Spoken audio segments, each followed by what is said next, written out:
16வது நிதி ஆணையம் பத்தி பார்க்கலாம். இது 2026ல இருந்து 2031 வரைக்கும் போட்டிருந்திருப்பாங்க. 5 ஆண்டுகளுக்கு. யாரு நியமனம் பண்ணுவாங்கன்னு பார்த்தீங்கன்னா, குடியரசுத் தலைவர் தான் நியமனம் பண்ணுவாரு. இப்ப தலைவர் அரவிந்த் பனகாரியா இருக்காரு. இதுக்கு முன்னாடி நிதி ஆயோக் துணைத் தலைவரா 2015ல இருந்து 17 வரைக்கும் பதவி வகித்திருந்திருப்பாரு. செயலர் யாருன்னு பார்த்தீங்கன்னா, ரித்விக் ரஞ்சனம் பாண்டே அப்படின்றவங்க தான் செயலரா இருக்காங்க. இதோடைய பணி என்ன அப்படின்னு பார்த்தீங்கன்னா, இந்திய அரசியல் சாசனம் அதாவது விதி 280ல 1 படி ஒன்றிய அரசுக்கும் மாநில அரசுக்கும் வருவாயை பகிர்ந்தளிக்கக்கூடியதா இருக்கு. 16வது நிதி ஆணையம் வந்துட்டு பேரிடர் மேலாண்மை சட்டத்தின் கீழ் அமைக்கப்பட்ட நிதி தொடர்பாக, அப்புறம் பேரிடர் மேலாண்மைக்காக மத்திய மாநில அரசுகள் நிதி அளிப்பதற்கான தற்போதைய ஏற்பாடுகளை மறு ஆய்வு செஞ்சிருக்கு.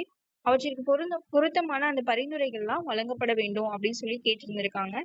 அடுத்து பாத்தீங்கன்னா 15வது நிதி ஆணையத்துடைய தலைவரா NK சிங் தான் இருந்திருப்பாரு. அவரதோட தலைமையிலான அந்த ஆணையம் மத்திய வரி வருவாயிலிருந்து மாநிலங்களுக்கு 41%, யூனியன் பிரதேசங்களுக்கு 1% ஒதுக்கப்படணும் அப்படின்னு சொல்லிட்டு பரிந்துரைத்திருப்பாங்க. Thank you friends.